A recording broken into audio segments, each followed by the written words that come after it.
आप देख रहे हैं श्री हरि कृपा आश्रम चैनल। संस्थापक स्वामी श्री हरि चैतन्य पुरी जी महाराज।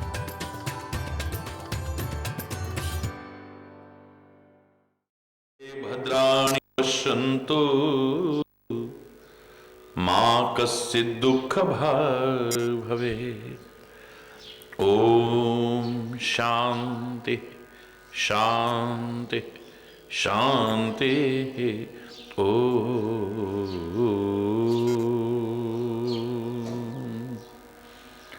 त्वमेव माताश्च पिता त्वमेव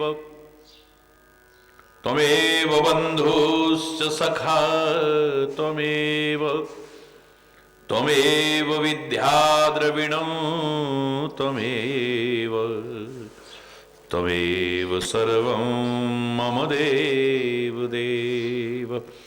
ओम शांति शांति शांति।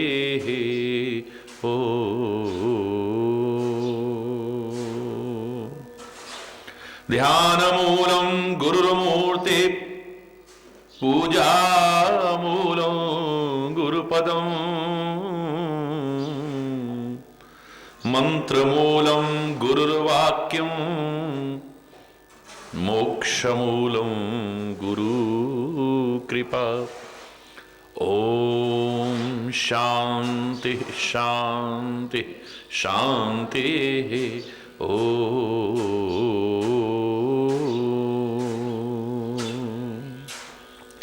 भवानी शंकरो वंदे श्रद्धा विश्वास रूपिणो याभ्याम विना न दे सिद्धः स्वान्तस्थमीश्वरम्। ओम शांति शांति शांति।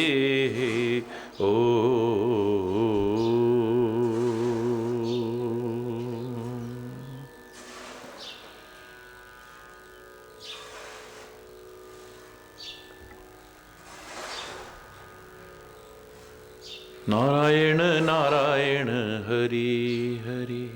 जय जय नारायण नारायण हरि हरि। जय जय नारायण नारायण हरि हरि। जय जय नारायण नारायण।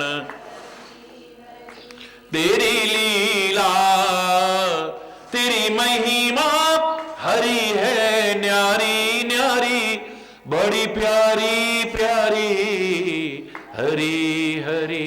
जय जय नारायण नारायण हरि हरि। जय जय नारायण नारायण हरि हरि। जय जय नारायण नारायण हरि हरि। जय जय नारायण। हम आए शरण तिहारी हरि। हम आए शरण तिहारी हरि। अब राखो लाज हमारी हरि। अब राखो लाज हमारी हरि। जय जय हरि हरि। जय जय हरि हरि। जय जय हरि हरि। जय जय हरि हरि। जय जय नारायण नारायण हरि हरि। जय जय नारायण नारायण हरि हरि। जय जय नारायण नारायण हरि हरि। जय जय नारायण नारायण हरि हरि। हम आए शरण तिहारी हरि। हम आए शरण तिहारी हरि। अब राखो लाज हमारी हरि। अब राखो लाज हमारी हरि। जय जय हरि हरि। जय जय हरि हरि। जय जय हरि हरि। जय जय हरि हरि। जय जय नारायण नारायण हरि हरि। जय जय नारायण नारायण हरि हरि। जय जय नारायण नारायण भक्तों के प्राण आधारे हरि, भक्तों के प्राण आधारे हरि, सारे जग के परम सहारे हरि, सारे जग के परम सहारे हरि, भक्तों के प्राण आधारे हरि, भक्तों के प्राण आधारे हरि, सारे जग के परम सहारे हरि, सारे जग के परम सहारे हरि। जय जय हरि हरि जय जय, जय जय हरि हरि जय जय हरि हरि, जय जय हरि हरि जय जय, जय नारायण नारायण हरि हरि, जय जय नारायण नारायण हरि हरि, जय जय नारायण नारायण हरि, नारायण नारायण हरि, नारायण नारायण हरि हरि।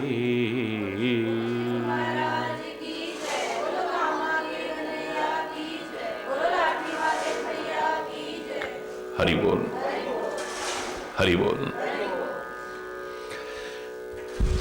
सप्तऋषियों ने हिमाचल को भेज करके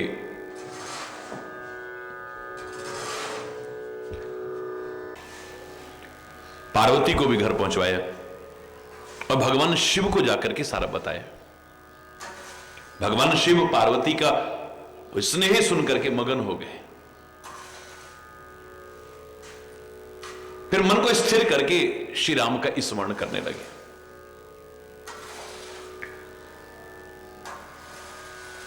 दृश्य थोड़ा बदलता है। उन्हीं दिनों तारक नाम का एक राक्षस हुआ जिसने समस्त लोकों को और लोकपतियों को जीत लिया। सारे देव सुख और संपदा से रहित हो गए। अजर अमर वो राक्षस जीता नहीं जा रहा था किसी से भी। देवता भी विभिन्न प्रकार से युद्ध करके हार चुके थे।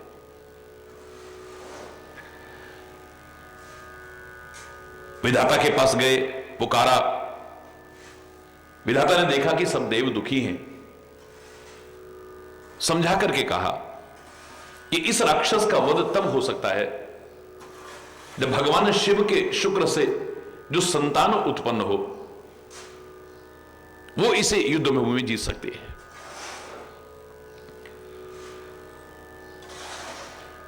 भगवान शिव तो ऐसी प्रतिज्ञा ले चुके हैं।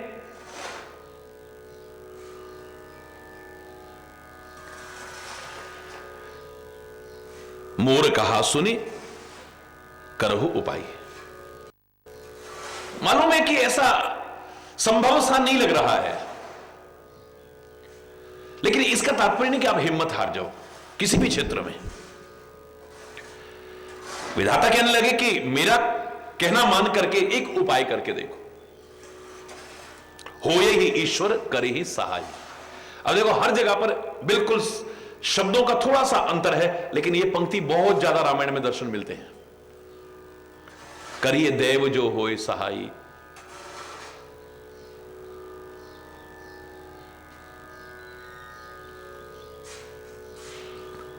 करहु उपाय हो देव सहाई। मतलब विभिन्न प्रकार से इसके दर्शन होते हैं, जिसका भाव क्या है? हिम्मते मर्दा मददे खुदा। God helps those who help themselves. जो खुद कोशिश करते हैं परमात्मा उनकी सहायता करता है। कैसी भी परिस्थिति को देखकर के हिम्मत मत हारो।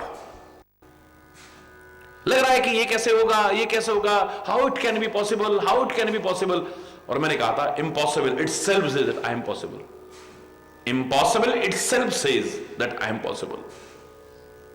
हरि बोल। कठिन हो सकता है, उपाय तो करो तुम। तुम जब उपाय करोगे, तुम जब प्रयास करोगे, परमात्मा तुम्हारी सहायता करेंगे, और जब वो सहायता करे सफलता न मिले, ऐसा कैसे हो सकता है? आगे बढ़ो, मन में पूरा आत्मविश्वास, पूरा मनोबल, पूरा आत्मबल बढ़ाते हुए, आत्मविश्वास को बढ़ाते हुए प्रयास तो करके देखो। आज के निराश, हताश लोगों को इन प्रसंगों के माध्यम से यह संदेश मिलता है, लेना चाहिए। हम कुछ नहीं कर पाएंगे, हम कुछ नहीं बन पाएंगे, हमारी जिंदगी तो ऐसे निकल गई। करो ना, कोशिश करो। हम ये कैसे कर सकते हैं, हम ये कैसे कर सकते हैं? नहीं, ये देखो, जो तुम कह रहे हो कि ये कैसे कर सकते हैं, क्या किसी ने किया है? जब वो कर सकता है तो तुम क्यों नहीं कर सकते हो? मैं क्यों नहीं कर सकता? हम सब क्यों नहीं कर सकते? हां, अभिमान करके नहीं, परमात्मा का स्मरण करके प्रयास करो। सदगुरुदेव भगवान जो मार्गदर्शन दे, आपका जो मास्टर, आपका जो उस्ताद आपको जो मार्गदर्शन दे, उसके अनुसार प्रयास करो। बड़ों के आशीर्वाद लेकर के प्रयास करो। सबके साथ अच्छा व्यवहार रखो, जिससे सब आपको वेल विशेस दें, शुभ कामनाएं दें। पता नहीं किसकी शुभ कामना, किसका आशीर्वाद फलित हो जाए और आपको सफलता मिले, और आप प्रयास करो। पूरा अंदर लबालब भरा हुआ हो, हम होंगे कामयाब, हम होंगे कामयाब, हम होंगे कामयाब। एक दिन मन में है विश्वास, पूरा है विश्वास, हम होंगे कामयाब एक दिन। We shall overcome, we shall overcome, the day will come. एक दिन आएगा वो, जब हम प्रयास करेंगे, परमात्मा आपका नाम लेकर के प्रयास करेंगे, गुरु महाराज आपके बताए राह पर चल करके प्रयास करेंगे, बड़ों के आशीर्वाद लेकर के प्रयास करेंगे, सफलता क्यों नहीं मिलेगी? अजर है, अमर है, जीता नहीं जा सकता है वो राक्षस। क्या किया जाए? भगवान शिव की अगर कोई संतान उत्पन्न होती है, वो उसको मार सकती है। अब भगवान शंकर तो विवाह करने को तैयार नहीं होंगे। हरि बोलना, हरि बोलना। मोर कहा सुनि करहु उपाय, मोर कहा सुनि करहु उपाय, हो यही ईश्वर करहि सहाय, हो यही ईश्वर करहि। बताइए, ये पुनरावृत्ति दोष नहीं होते हैं कुछ वाक्य? करिए देव जो होय सहाय, ये एक चौपाई को विभिन्न बार दोहराया है, एक बार नहीं, बहुत बार दोहराया है।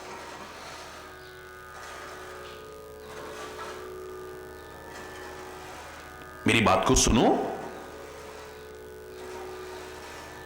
और उपाय करो, ईश्वर भी तुम्हारी सहायता करेगा। याद करो मैंने क्या कहा था, 4 प्रकार की कृपाएं हैं। कृपा को 4 भागों में विभक्त किया है हमारे यहां महापुरुषों ने। परमात्मा की कृपा सर्वोपरि है, प्रभु कृपा सर्वोपरि है, गुरु कृपा उसके समकक्ष है, कम नहीं है। सदगुरु कृपा करें तो परमात्मा की कृपा हो जाए, और परमात्मा की कृपा जब होती है तभी सच्चे सदगुरु मिलते हैं, समकक्ष है। याद रखना, वो कृपा करता है तभी संत मिलते हैं, सच्चे सदगुरु मिलते हैं। संत विशुद्ध मिलहि पुनते ही, राम सुकृपा विलोक ही जई। मेरे सत्संग विवेकन होई, राम कृपा बिनु सुलभ न सोई। परमात्मा की कृपा होगी तभी सच्चे संत मिलते हैं, सच्चे सदगुरु मिलते हैं। और जब सदगुरु कृपा करते हैं, मार्गदर्शन देते हैं, उनकी बताई राह पर हम चले, परमात्मा के मिलने में संदेह ही नहीं हो सकता।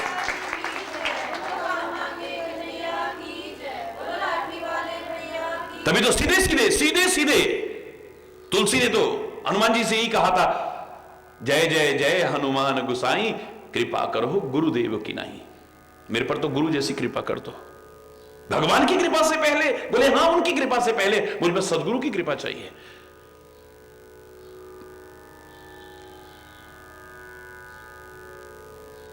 ये क्या कह रहे हो तुलसी? तुलसी कहता है मैं जानता हूं, अगर गुरु कृपा हो गई तो परमात्मा की कृपा तो हो ही जाएगी, निसंदेह हो जाएगी।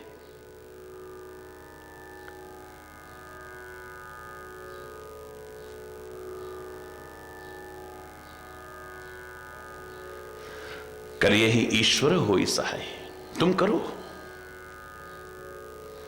हम एकदम से पूरा वाणी को सुनते नहीं हैं और अधूरा सुन करके ही मन में विभिन्न प्रकार की वो कर लेते हैं। लक्ष्मण को भगवान की वाणी सुनकर के इतना दुख क्यों हुआ था?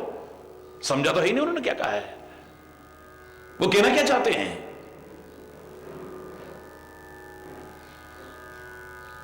करिए देव जो हो सहाय, उन्होंने यही तो कहा था। देव देव आलसी पुकारा, देव देव आलसी पुकारा, नहीं, पहले शब्द करी, पहला शब्द क्या है? करी।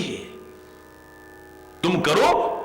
और देव, यहां देव माने देवता नहीं है, उसको भी देव कहते हैं। वो सहायता करेगा तुम्हारी। अधूरा सुनते हैं, अधूरा पढ़ते हैं, अधूरा जानते हैं, अधूरा समझते हैं। हरि बोल। परमात्मा की कृपा सर्वोपरि, सदगुरु की कृपा समकक्ष, और सदगुरु के माध्यम से शास्त्र कृपा,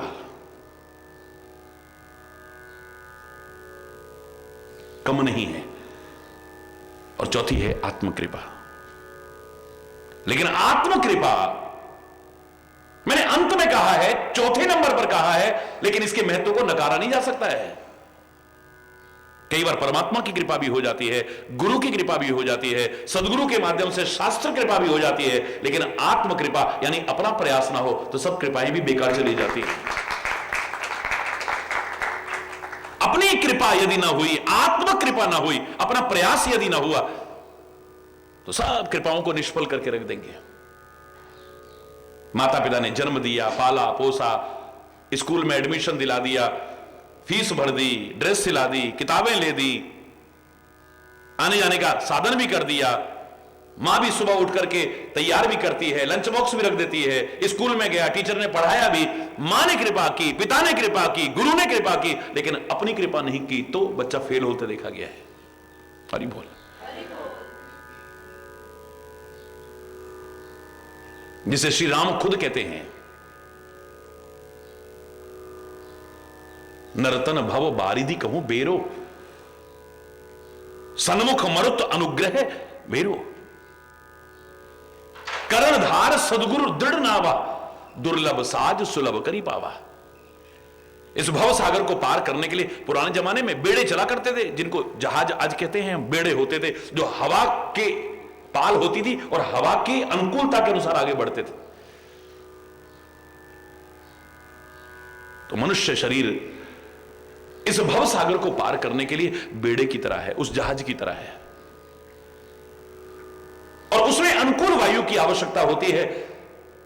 सन्मुख मरुत अनुग्रह मेरो, मेरी कृपा रूपी अनुकूल वायु बह रही है, जहाज आगे आगे बढ़ेगा। फिर उसमें एक खिवैया चाहिए, तो कर्णधार सदगुरु दृढ़ नावा, सदगुरु रूपी कर्णधार मिल गया है। दुर्लभ साज सुलभ करी पावा, दुर्लभ साज इसे सहज में मेरी कृपा से मिल गया है। पर जो न तरे भव सागर नर समाज अस पाए, ऐसा समाज पाकर के भी यदि ये मानव भव सागर को पार नहीं करता है तो सुकृत निंदक मंदमती आत्मा हन गति जाए। कृतज्ञ है वो, एहसान फरामोश है वो, अनग्रेटफुल है वो, मंदमती है वो, आत्महत्या की गति को प्राप्त होता है, यानी आत्म कृपा नहीं करता है।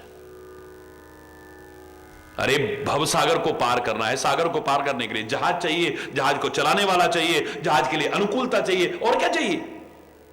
फिर भी कुछ ऐसे होते होंगे जो पार नहीं होते होंगे, तभी तो श्री राम कह रहे हैं जो न तरे भव सागर नर समाज अस पाए। कौन होता है वो? जिस पर प्रभु कृपा भी हो गई, गुरु कृपा भी हो गई, लेकिन आत्म कृपा तो हुई नहीं, अपना प्रयास तो किया ही नहीं।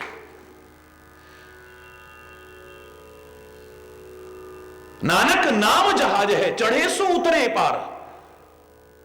और तुम चढ़ोगे नहीं तो जहाज क्या कर लेगा? जहाज को चलाने वाला क्या कर लेगा? फिर तुम्हारा भी कुछ प्रयास है, जो श्रद्धा कर सेवते गुरु पार उतारना। अब चढ़ोगे तभी तो पार होगे ना, उसमें बीच में छलांग लगा दोगे तो कहां से पार होगे? उसमें सवार होकर के रहोगे। हरि बोलना।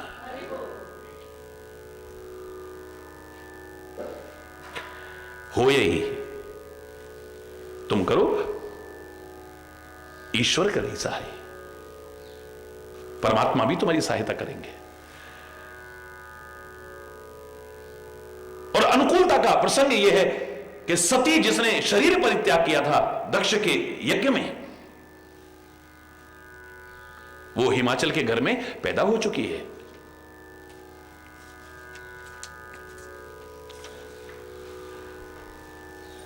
और उसने शिव को पाने के लिए बड़ा कठोर तप किया है। हरि बोल।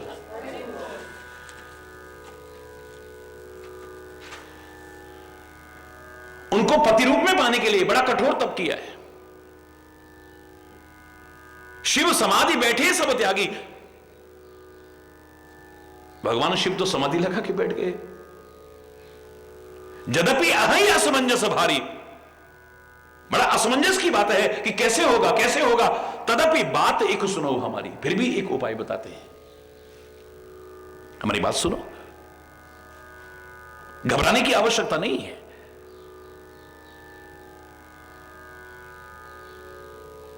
दुनिया में किसी भी चीज का कोई कारण बना है, उसका निवारण पहले बनता है साथ में, याद रखना। आज तक दुनिया में कोई भी ऐसा ताला नहीं बना जिसकी चाबी नहीं बनी होगी। ताला बनता है तो चाबी भी साथ में। समस्या आती है तो उसको सुलझाने का तरीका भी भगवान ने पहले ही बना रखा है। और तुम आगे बढ़ो तो सही, हाथ पर हाथ धर करके बैठने से नहीं होगा।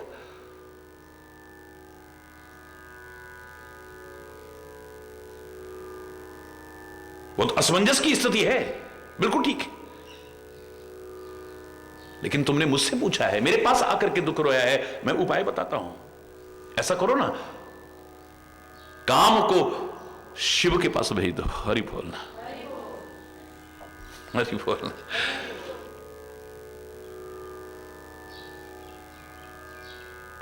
पठवहु काम जाए शिव पाही, करे क्षोभ शंकर मन माही। भगवान शिव के मन में जो क्षोभ पैदा कर सके, कामदेव को भेजो वहां पर, उनकी तपस्या को भंग करे, उनकी समाधि को भंग करे। और जैसे उनकी समाधि टूटेगी, हम जाएंगे, जाकर के चरणों में गिर जाएंगे और उनका जबरदस्ती विवाह करवा देंगे। हरि बोल। जिसका नाम लेकर के काम इत्यादि विकार छूट जाएं, उसके मन में कौन विकार पैदा करेगा?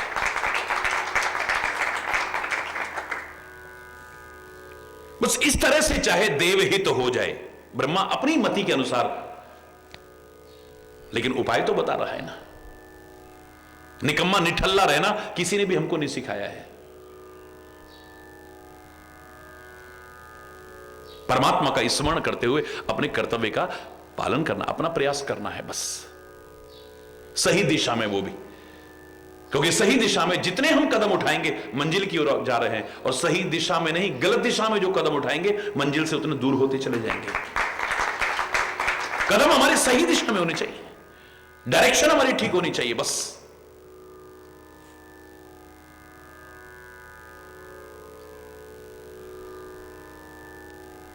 जाओ,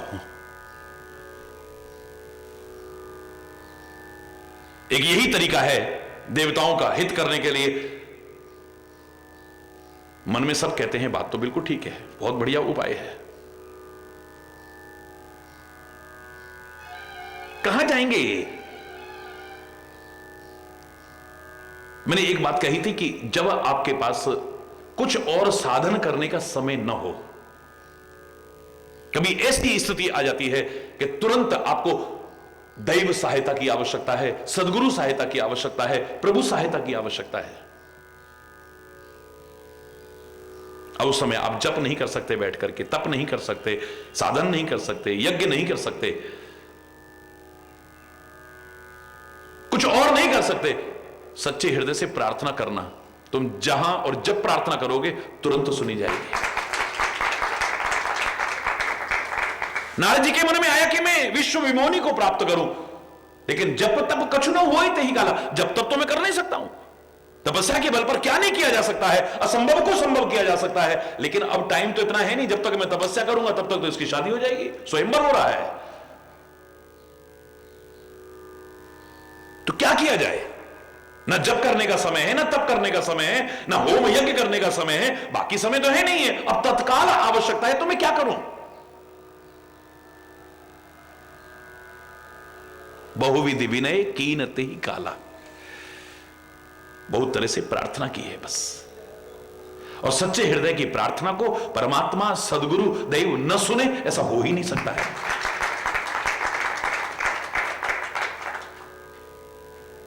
भरे दरबार में जब द्रौपदी की लाज लूटी जा रही है और भगवान को भी नहीं पुकार रही है, द्रौपदी पांचों पतियों पर निर्भर है कि इनके होते क्या मेरी लाज लूटी जा सकती है, कोई सहायता नहीं मिली वहां से। फिर भी भगवान की याद नहीं आई। इतने बुजुर्ग यहां पर बैठे हैं, हमारे कुल के बड़े बुजुर्ग बैठे हैं, इनके होते लाज लुट पाएगी मेरी? पितामह हैं, धृतराष्ट्र हैं, बड़े बड़े लोग यहां बैठे हैं, क्या इनके रहते हो पाएगा ऐसा? लेकिन फिर भी साड़ी खींचती रही, फिर भी भगवान की याद नहीं आई है। इतने धर्माचार्य बैठे हैं यहां पर, यहां द्रोणाचार्य हैं, कृपाचार्य हैं, विदुर जैसे नीतिवान हैं जो बाद में उठ करके चले गए, बिल्कुल ठीक है, लेकिन इनके होते क्या लाज लूट पाएगी मेरी? क्या ये सहायता नहीं करेंगे मेरी? लेकिन वहां से भी जब कोई सहायता नहीं मिली है, तब मैं भी तो छतरानी हूं ना। जब तक मेरे अंदर ताकत है, ये सारे कायर हो सकते हैं, लेकिन मैं अपनी लाज कैसे लुटने दूंगी? खुद साड़ी पकड़ के खड़ी हो गई।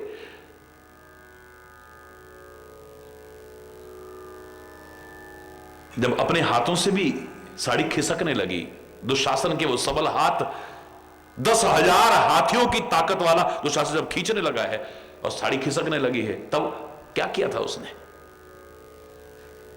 बस दिल से एक प्रार्थना की थी। सच्चे हृदय की प्रार्थना को सुन करके, एक टेर को सुन करके नंगे पैर भाग करके आए। उसने आना कहां से है? ऐसी कौन सी जगह है वो जहां नहीं है? उसका तो प्राकट्य होता है। कहीं से आना होगा तो देर भी लग सकती है। द्वारिका से चल करके आना था, देर हो जाती तो इतनी देर में तो हो जाता सारा। फिर रास्ते में कोई और पुकार लेता, किसी और की भी तीव्र पुकार हो सकती है। तो दुनिया में उसका एक ही भक्त थोड़ी ना है, एक ही पुकारने वाला थोड़ी ना है। फिर क्या होगा?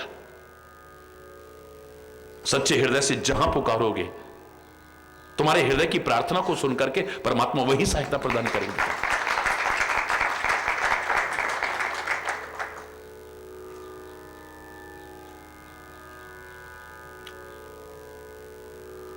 पर्वत से गिरा दूंगा तेरे को, बोले गिरा दे, वहां भी संभालने वाला है कोई। इन्हीं बातों को याद करके ऐसा दृढ़ भरोसा होता है।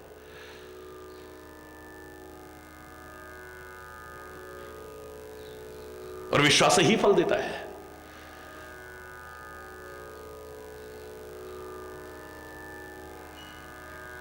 पागल हाथियों के नीचे कुचल दूंगा, बोले वहां भी संभालने वाला है कोई। नागों के बीच डाल दिया है, मन में कोई किसी प्रकार का डर नहीं है, चिंता नहीं है।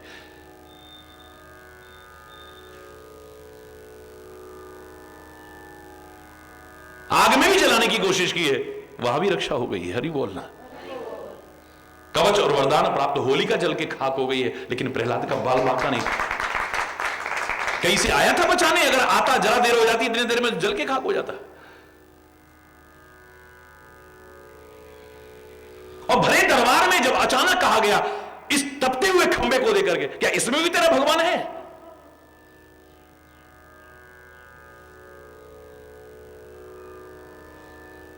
देखो, विश्वास, प्रभु के प्रति विश्वास, सदगुरु नारद जी के प्रति विश्वास और अपना आत्मविश्वास, हां इस खंबे में भी है। क्या तू दिखा सकता है? उस समय क्या किया था उसने? तपस्या की थी, भगवान प्रकट हो जाओ। उसने कोई मालाएं रखी थी उस समय जब किया था कि भगवान प्रकट हो जाओ? बस खाली दिल से प्रार्थना की थी। सच्चे दिल की प्रार्थना को सुन करके खंभों को फाड़ करके ही निकल आए। सच्चे हृदय की प्रार्थना का महत्व है। और प्रार्थना में आपके शब्द क्या है इतना महत्वपूर्ण नहीं है। संस्कृत देववाणी है, बड़ी अच्छी बात है। सारी भाषाओं की जननी है, बड़ी अच्छी बात है। आती हो ना आती हो चलेगा प्रार्थना के लिए।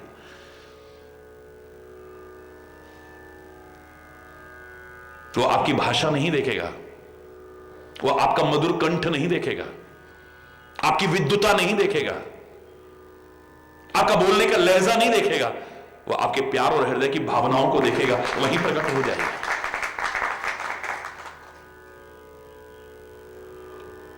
गजराज पहले अभिमान के कारण स्वयं डूबता चला जा रहा है, अभिमान डूब रहा है। मैं इतना ताकतवर, मैं इतना ताकतवर, कीड़े की तरह खींच रहा है गिराह। मेरे इतने परिवार वाले मेरी रक्षा करेंगे। एक चिंगार लगाई, सारे भागे आए और एक दूसरे की पूंछ और सूंड पकड़ के खींच रहे, पर वो भी खींचने लग गए। अब तिल भर सूंड बची है, तिल भर, बिल्कुल डूबने की कगार पर है। उस समय क्या तपस्या करी उसने? भगवान को प्रकट करने के लिए क्या तपस्या करी उसने? उसने कोई जप तप किया था? कहते हैं हृदय में हरि बुला है, जवान से तो अभी ह निकला है। जब गजने हरि नाम पुकार्यो, आए आधे नाम, सुनेरी मैंने निर्बल के बलराम। अभी हरि शब्द पूरा नहीं बोल पाया है। अंदर से कहा हे हरि रक्षा करो, बस बाहर से तो ह निकला है। इतनी देर में तो आकर के चक्र से उसकी गर्दन काट के रक्षा भी कर दी है। सच्चे हृदय की प्रार्थना हो, हरि बोल। चाहे देवों के लिए हो, सदगुरु के लिए हो, परमात्मा के लिए हो।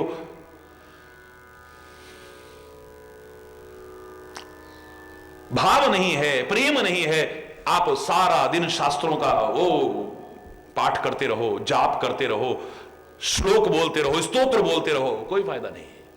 भाव का भूखा हूं मैं, प्रभु कह रहे हैं, और भाव ही एक सार है। भाव से मुझको भजे तो भव से बेड़ा पार है। भाव बिन सुनी पुकारों को कभी सुनता नहीं। भाव बिन सुनी पुकारों को कभी सुनता नहीं, और भाव की एक टेर भी करती मुझे लाचार है। अन्न धन और वस्त्र भूषण कुछ न मुझको चाहिए। अन्न धन और वस्त्र भूषण कुछ न मुझको चाहिए, भाव से एक पुष्प भी दे वो मुझे स्वीकार है। अरे बोलो, भाव की तो एक टेर भी काफी है, एक टेर भी।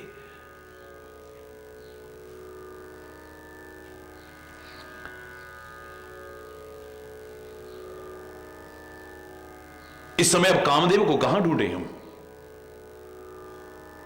क्योंकि उपाय अगर करना है, विलंब किस बात का है? अब विलंब के ही कारण कीजिए, बार बार रामायण में सिखाया गया है। धनुष यज्ञशाला में तो श्री राम खुद कहते हैं कि अगर जरा भी देर हो गई तो का वर्षा जब कृषि सुखाने, समय चुके पुनि का पछताने। वर्षा के अगर खेती सूख जाए उसके बाद वर्षा हो, क्या फायदा है उसका? हर चीज समय पे अच्छी लगती है।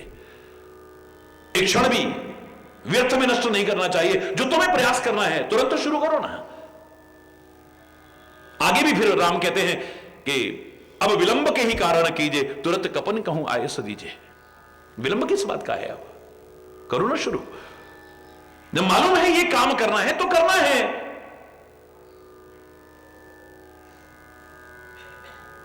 विचार पूर्वक उस कार्य को प्रारंभ कर दो बस।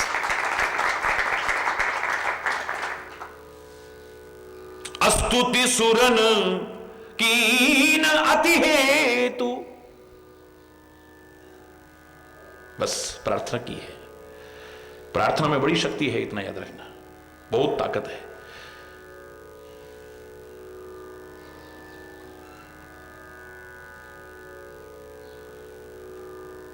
और हृदय से करो, प्रेम और भाव पूर्वक करो।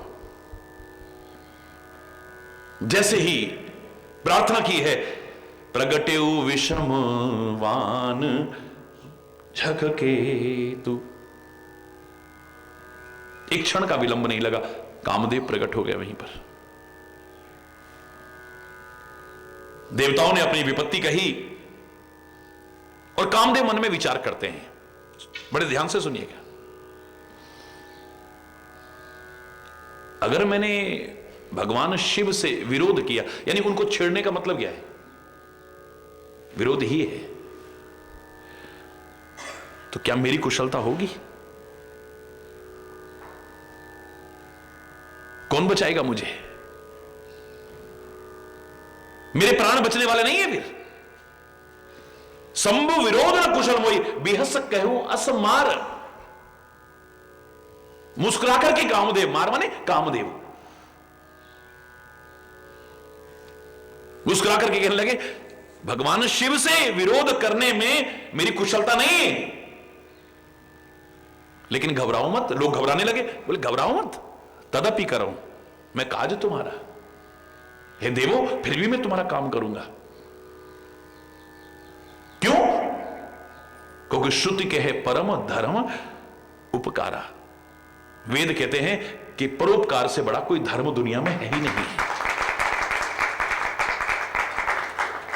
अगर इस परोपकार के लिए मेरी जान भी चली जाती है तो मैं मर करके भी नहीं मरूंगा, अमर हो जाऊंगा हमेशा के लिए। इतनी तपस्या करने के बाद भी हिरण्याकश्यप लाख लाख मांगता रहे। भगवान कह रहे हैं, देव विधाता कह रहे हैं, मांग लो, क्या वरदान मांगना चाहते हो? बोले मैं ना मरूं। बोले ये नहीं हो सकता। इतनी तपस्या करने के बाद भी अगर कोई मांगे कि मैं ना मरूं, ये नहीं हो सकता है। मैं अमर हो जाऊं, नहीं हो सकता है। तो ठीक है, फिर दिन में ना मरूं, रात में ना मरूं, बाहर ना मरूं, अंदर ना मरूं, ऊंचे ना ऊपर ना मरूं, नीचे ना मरूं, अस्त्र से ना मरूं, शस्त्र से ना मरूं, मानव से न मरूं, पशु से न मरूं, इससे न मरूं, कितनी भी चालाकियां करे फिर भी एक दिन मर गया। हरि बोलना। भगवान को एक विलक्षण अवतार चाहे लेना पड़ा हो, अद्भुत अवतार लेना पड़ा हो नरसिंह का,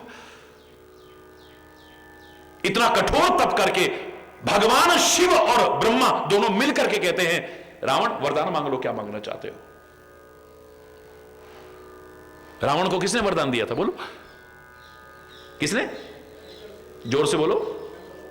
नहीं, मात्र शंकर ने नहीं दिया है। ब्रह्मा और शंकर दोनों मिलकर के गए, कहीं भी कोई गड़बड़ ना हो जाए। मैं ब्रह्मा मिल दीन, मैंने और ब्रह्मा ने मिलकर के वरदान दिया है। रामायण में पढ़िए आप, क्या कहते हैं? भगवान शिव कह रहे हैं, हे पार्वती, मैंने और ब्रह्मा ने मिलकर के वरदान दिया है उसको, रावण को। और उसने क्या कहा? मैं मरूं नहीं। ये नहीं हो सकता, ये तो हो ही नहीं सकता है, मैं कभी ना मरूं, ये कैसे हो सकता है? बोले ठीक है, फिर बानर मनुज जाति दो ही बारे, बंदर और मनुष्य छोड़ करके और किसी के हाथ से ना मरे। फिर फर्क इतना है कि भगवान मनुष्य रूप धारण करके आ गए, देवता वानर बन करके आ गए, लेकिन एक दिन तो जाना पड़ा। हरि बोल।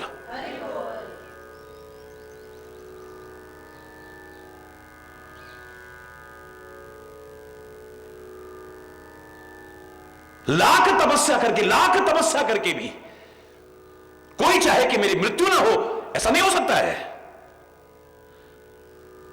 लेकिन परोपकार करते हुए अपने जीवन का परित्याग कर दे, राष्ट्र के लिए अपने जीवन का परित्याग कर दे, अपनी जान कुर्बान कर दे, इस समाज के लिए अपनी जान कुर्बान कर दे, वो धर्म के लिए कुर्बान कर दे या किसी के लिए कर दे, वो मर करके भी नहीं मरता, वो अमर शहीद कहलाता है। ये लाख प्रयास करके भी अमर नहीं कहला सकते हैं। कभी भी अमर हो जाऊं, मैं अमर हो जाऊं, नहीं हो सकता। तो एक दिन मरेगा, लेकिन ये कभी नहीं मर सकते। संत कभी नहीं मरता है, महापुरुष कभी नहीं मरता है, शहीद, अमर शहीद कभी नहीं मरते हैं। वो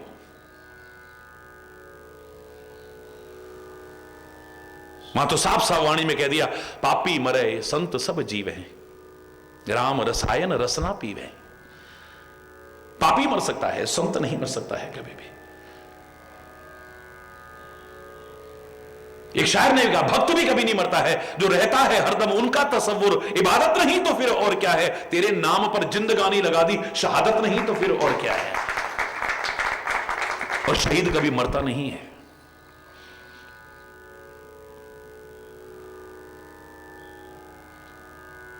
उन महापुरुषों ने अपनी कुर्बानियां दी हैं, उन वीर जवानों ने अपनी कुर्बानियां दी हैं, उन अमर शहीदों ने अपनी कुर्बानियां दी हैं, बड़े बड़े भक्तों और संतों ने अपनी कुर्बानियां दी हैं समाज और धर्म के लिए।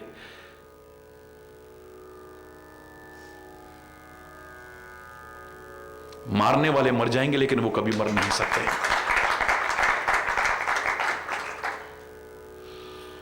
उनको मारने वाले मर जाएंगे लेकिन वो नहीं मर सकते हैं।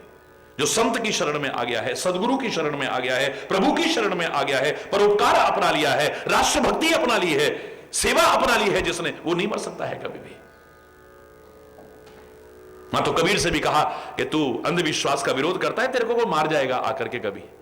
बोले राम मरे तो मैं मरूं, मेरी मरे बलाए। राम मरे तो मैं मरूं, मेरी मरे बलाए। सतपुरुषों का बालका मरा ना मारा जाए। वहां तो वो कहते ना, मैंने उदाहरण सुनाया था कि संत जा रहे थे गली में से और अंदर से एक बच्चा भागता हुआ रोता हुआ आया, संत के चरणों में गिर पड़ा। पीछे से एक महिला भी हाथ में बेलन लेकर के आई, मर जाना मर जाना। पंजाब की चर्चा है। संत कहते हैं मां, इसका नाम मर जाना नहीं, इसका नाम तो मर्दाना है, क्योंकि संत की शरण में आ गया। गुरु नानक देव की शरण में आ गया था वो, उसका नाम क्या पड़ गया? मर्दाना। अब ये मरेगा नहीं कभी। जब जब मेरा नाम लिया जाएगा, इनका भी नाम लिया जाएगा, अमर हो गए हैं।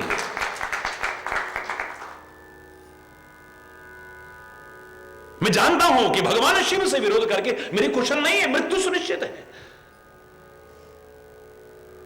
तदपि करबो मैं काज तुम्हारा, मैं तुम्हारा काम फिर भी करूंगा, घबराओ मत।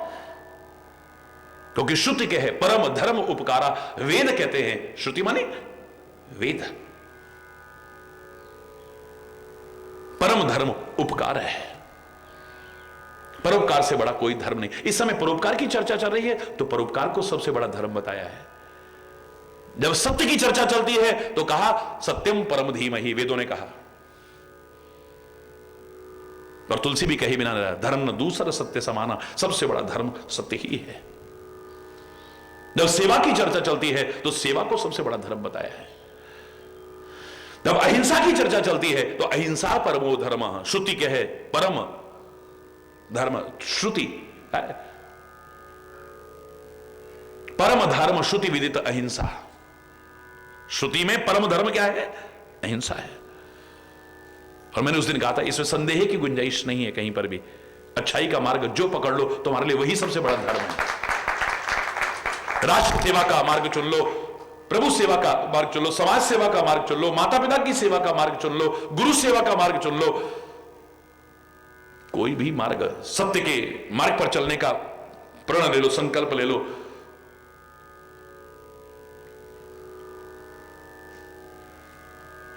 वही तुम्हारे लिए सबसे बड़ा धर्म है। धर्म को सीमित शब्दों के मकड़ जाल में बांधने की ताकत किसी की नहीं हुई है। जहां भी धर्म की परिभाषा की चर्चा आई है तो उसमें परिवर्तन आता रहा है। जो धारण किया जाए वो धर्म है। बोले नहीं, तो फिर तो चोर का चोरी धर्म हुआ, डकैत का डकैती धर्म हुआ। फिर संशोधन आया कि जो धारण करने योग्य है वो धर्म है। हरि बोलना। लेकिन आखिर में यही कहा है, हमारे शास्त्रों ने, हमारे महापुरुषों ने, हमारे ऋषि महर्षियों ने यही चिंतन दिया कि धर्म के लक्षण बताए जा सकते हैं, विशेषताएं बताई जा सकती है। परिभाषा के सीमित मकड़ जाल में बांधने की किसी की, धर्म बड़ा व्यापक शब्द है, ये संकीर्णता का शब्द नहीं है। आज जिनको हम धर्म कहते हैं, मैं सबको नमन करते हुए इतना जरूर कहूंगा, वो कहीं ना कहीं हमें संकीर्णता के मकड़ जाल में फंसाते हैं। व्यापकता की चर्चा करते हैं पर व्यापकता का दर्शन नहीं कराते हैं। आपस में भेदभाव, मनमुटाव, एक दूसरे का विरोध। अरे तुमने अलग अलग भी मान लिया है, अपने धर्म का सम्मान करो पर दूसरे का तो निरादर मत करो।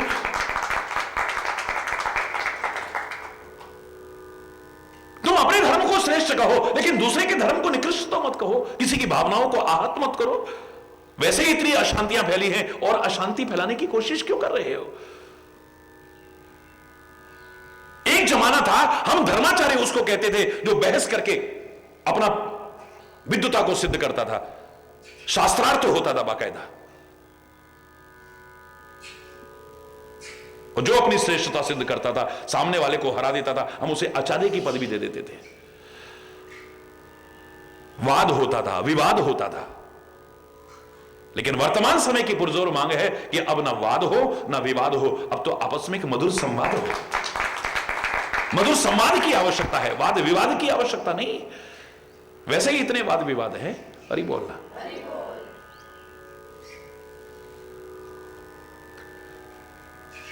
मैं तुम्हारा काम करूंगा, चाहे मेरी जान भी क्यों ना चली जाए।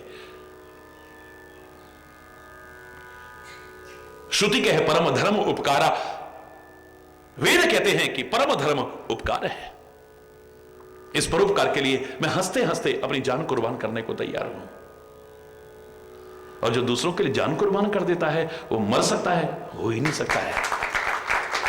क्या मार सकेगी मौत उसे, औरों के लिए जो जीता है, मिलता है जहां का प्यार उसे, औरों के जो आंसू पीता है। क्या मार सकेगी मौत उसे, क्या मार सकेगी मौत उसे। उन सभी अमर शहीदों को, वीर जवानों को, उन महापुरुषों को जिन्होंने धर्म, राष्ट्र, समाज के लिए कुर्बानियां दी हैं और अभी भी समर्पित भाव से लगे हैं, उन सबको हृदय से भाव अंजलि अर्पित करता हुआ आपके साथ मिलकर के इस गीत को गाता हूं। चंद पंक्तियां। क्या मार सकेगी मौत उसे, औरों के लिए जो जीता है, मिलता है जहां का प्यार उसे, औरों के जो आंसू पीता है। क्या मार सकेगी मौत उसे, जिसने विष पिया बना शंकर। नॉट फॉर सुसाइड, आत्महत्या के लिए नहीं, परोपकार के लिए। जिसने विष पिया बना शंकर, जिसने विष पिया बनी मीरा, जिसने विष पिया बना शंकर, जिसने विष पिया बनी मीरा, जो बेंधा गया बना मोती, जो काटा गया बना हीरा, जो बेंधा गया बना मोती, जो काटा गया बना हीरा। वो नर है तो भी राम, नारी है तो वो सीता है, मिलता है जहां का प्यार उसे, औरों के जो आंसू पीता है। क्या मार सकेगी मौत उसे, जिसने होना होता है अमर, वो लोग तो मरते ही आए। मौत से घबराते हैं, वो मौत से डरते हैं, वो हंसते हंसते हंसते हंसते वो फांसी के फंदों को भी अपने गले में डाल लेते हैं। याद करो उस भगत सिंह को, सुखदेव को, राजगुरु को, बिस्मिल को, चंद्रशेखर आजाद को, इन बड़े बड़े शहीदों को याद करके देखो। हंसते हंसते तुम क्या डालोगे गले में, हम अपने आप डाल लेते हैं। महापुरुष कहा करते थे ना, जिस मरने से जग डरे मेरे मन आनंद। क्योंकि मरने मरने में बहुत फर्क है। एक मरता तो नामो निशान भी नहीं, एक मर के अमर हो जाता है। एक हंस हंस के मरने को तैयार है, एक सुन मौत का नाम डर जाता है। कितना अंतर है देखो आप मौत मौत में। एक मरता तो नामो निशान ही नहीं, कोई याद करने वाला भी नहीं उसको। एक मर के अमर हो जाता है। ऐसी मौत पर तो जन्म भी कुर्बान है। एक मरता तो नामो निशान भी नहीं, एक मर के अमर हो जाता है। एक हंस हंस के मरने को तैयार है, एक सुन मौत का नाम डर जाता है। एक के मरने पे रोते लाखों बशर, और एक के मरने पे खुश हैं होते वही। अच्छा हुआ, बड़ा वैसा आदमी था ये तो, अच्छा हुआ निकल गया। एक के मरने पे रोते लाखों बशर, एक के मरने पे खुश हैं होते वही। एक हंस हंस के मरने को तैयार है, एक सुन मौत का नाम डर जाता है। एक मरता तो नामो निशान भी नहीं, एक मर के अमर हो जाता है। एक मर के भी जिंदा रहता है और एक जिंदा भी मर जाता है। थे ददीची, सब कुछ अपना दान कर दिया है।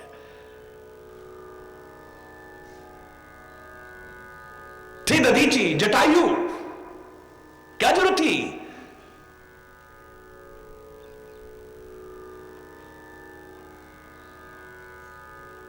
एक नारी को राक्षस के चंगुल में रोते बिलखते देखा, हंसते हंसते अपनी जान कुर्बान कर दी। ये जानते हुए कि इसका मुकाबला मेरा नहीं है। पहचानने के बाद तो पता लग गया ये रावण है। एक तरफ वो था बुजुर्ग भीष्म पितामह, जिसकी कुलवधू की लाज उसके सामने लूटी जाने की कोशिश किया और सिर झुका के बैठा हुआ है, जबकि उसमें ताकत है, सामर्थ्य है। अगर वो खड़ा हो जाए, किसी की हिम्मत नहीं जो उंगली भी उठा जाए। शक्ति सामर्थ्य होते हुए अपनी कुलवधू, बाहर की नहीं, परिस्त्री नहीं, अपनी कुलवधू की लाज भरे दरबार में उसके सामने लूटी जा रही है और मुंह झुका करके, सिर झुका करके बैठा हुआ है। एक पक्षी है, मानव नहीं, आमिष भोगी पक्षी है, मांसाहारी पक्षी है, और उसकी कोई रिश्तेदार नहीं लगती है, और उसके पास सामने वाले के बराबर ताकत भी नहीं है। लेकिन उसको बचाने के लिए, उसकी लाज बचाने के लिए, उसकी रक्षा करने के लिए अपने आप को कुर्बान कर देता है। हमें तो ऐसे बुजुर्गों की जरूरत है, ऐसे बुजुर्गों की नहीं। ये दो बुजुर्ग इतिहास में मिलते हैं, रामायण में मिलता है। जटायु बहुत बुढ़ा है, ये जरठ जटायु कहते हैं इसे। और एक उधर महाभारत में अगर देखें तो सबसे बुजुर्ग पितामह है। मनुष्य के शरीर में है, ताकत भी है, कुलवधू भी है, फिर रक्षा नहीं कर सका। एक पक्षी के रूप में है, कोई रिश्ता नहीं है, ताकत भी नहीं है उतनी, फिर भी कुर्बान हो जाता है। इसलिए उसे परमात्मा की गोदी मिलती है। दशरथ को जो नहीं मिल पाया, आज जटायु को मिल रहा है। पिता की तरह क्रियाकर्म कर रहे हैं राम अपने हाथों से। पानी लाकर के स्नान नहीं कराते हैं, अपनी आंखों के जल से स्नान कराते थे उसे। स्नान कराने से पहले कहते इस पर तो धूल बहुत लगी हुई है, कैसे झाड़ू में जटा को खोल लिया है, इसको कष्ट ना पहुंच जाए कहीं। मरे हुए को देख करके भी कह रहे हैं इसे कष्ट ना पहुंच जाए। ये सबसे मेरी कोमल हो सकती है, जटायु की धूल जटान सो झारी। अपनी जटाओं से उसकी धूल को झाड़ रहे हैं, अपने हाथों से कर रहे हैं, और उसके बाद में अपना स्वरूप प्रदान कर रहे हैं। एक मानव कैसे भगवान का रूप हो सकता है? देखो, एक मानव क्या, पक्षी ने कौन सा रूप धारण किया था? गीध देह तज धर हरि रूपा। कौन सा रूप धारण किया है? बिल्कुल उसी तरह से चतुर्भुज रूप धारण किया है, शंख चक्र गदा पद्म धारण किया है, और उसी तरह से भगवान के लोक को प्रस्थान कर रहा है। इसे भगवान की गोदी मिलती है और उसे तीरों की शैया मिलती है। तीरों के समान चुभने वाले वचन बोले जा रहे हैं, ये कान सुन रहे हैं और फिर कुछ नहीं कर रहे हैं। तो एक दिन तीरों की शैया मिल रही है। हरि बोल रहा।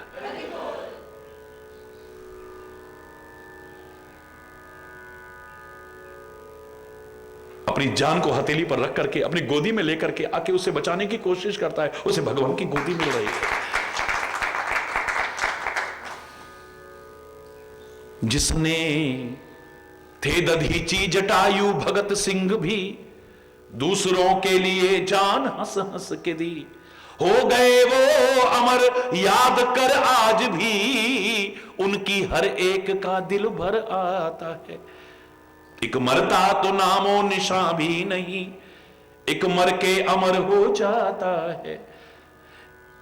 एक मर के भी जिंदा रहता है, एक जिंदा भी मर जाता है। हरि चैतन्य पैदा हुए जग में जब, रो रहे थे तुम ही बाकी खुश थे सभी। ऐसा कर जाए हंसता हो रोते सभी, वही जिंदा जो ऐसा कुछ कर जाता है। एक मरता तो नामो निशान भी नहीं, एक मर के अमर। मरने में बहुत फर्क है। इतनी तपस्या करके भगवान से वरदान मांग के भी अमर नहीं हो पाए हैं, एक दिन मरना पड़ा है। और जो राष्ट्र के काम आ गया, समाज के काम आ गया, धर्म के काम आ गया, किसी के काम आ गया, वो मर करके भी नहीं मरा, अमर हो गया है।